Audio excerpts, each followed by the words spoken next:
మీ favourite serials ఇప్పుడు టీవీకి ముందే సన్ నెక్స్ట్ యాప్ లో మస్తుగా అందరికి ముందే చూడండి. ఇప్పుడు సన్ నెక్స్ట్ యాప్ ని డౌన్లోడ్ చేసి సబ్స్క్రైబ్ అవ్వండి. లేదంటే ఆయనకున్న అలవాట్లకి ఎప్పుడో రోడ్డు పాలయ్యేవాళ్ళం.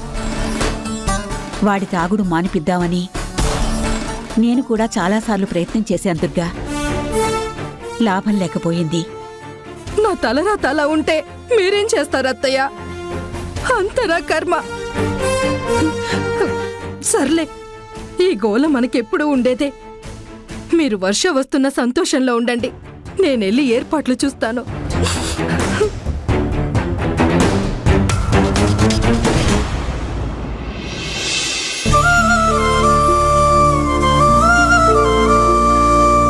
జ్యోతి గారు, మీరేం తింటారు? నాకేం వద్దు, నాకు ఆకలిగా లేదు. నేను బటర్ మిల్క్ తాగుతాను. మీరు బాధలో ఉన్నారు కాబట్టి అలా అనిపిస్తుంది, కానీ కొంచెం తినండి. వద్దండి. అబ్బా, మీరు బాధలో ఉన్నారు, నేను సంతోషంగా ఉన్నాను. మన ఎమోషన్స్ ని షేర్ చేసుకున్నట్టే ఫుడ్ కూడా షేర్ చేసుకుందాం. మీరు తినాల్సిందే. అది కాదండి. నన్ను మీ చెల్లె అనుకోమన్నారు కదా, మీ చెల్లెలు చెప్తుందని అనుకొని తినండి. అన్నా,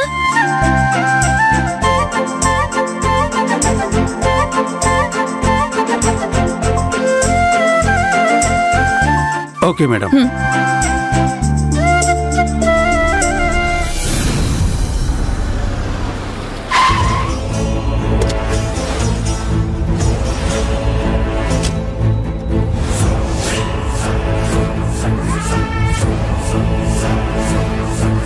ఆ అమ్మాయి ప్రయాణం చేస్తున్న బస్సులానే ఉంది ఇది.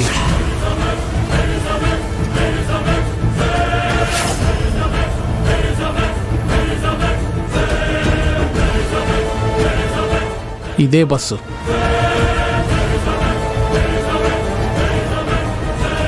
ఎస్, ఆ అమ్మాయి దాబాలోనే ఉంది. ఇక్కడ నేను కారులో రెడీగా ఉంటే ఆ అమ్మాయి రోడ్ దాటేటప్పుడు కారుతో గుద్ది చంపేయచ్చు.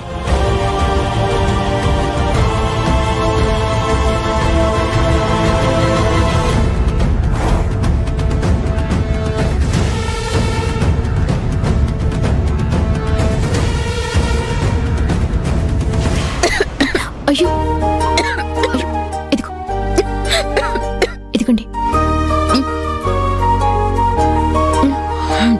ఇప్పుడు ఓకేనా?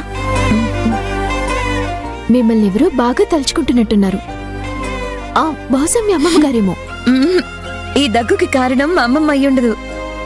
మరి మా బావ రాజు, మా దుర్గత్తయ్య కొడుకు.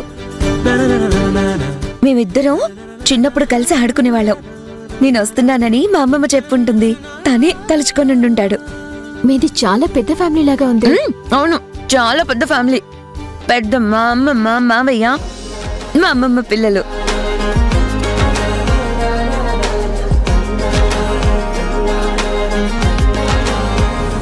జ్యోతి గారు, నాదో చిన్న రిక్వెస్ట్.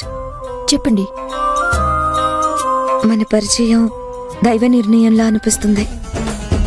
మీ అమ్మ చెల్లెలు కనిపించినా సరే, నా ఫ్యామిలీ కూడా మీ ఫ్యామిలీలా అనుకోవాలి. మనిద్దరం అక్క చెల్లెల్లా ఉండాలి. తప్పకుండా.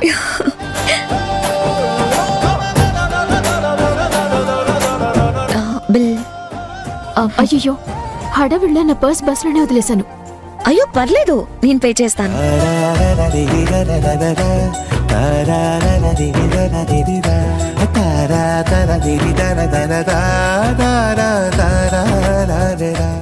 వెళ్దామా?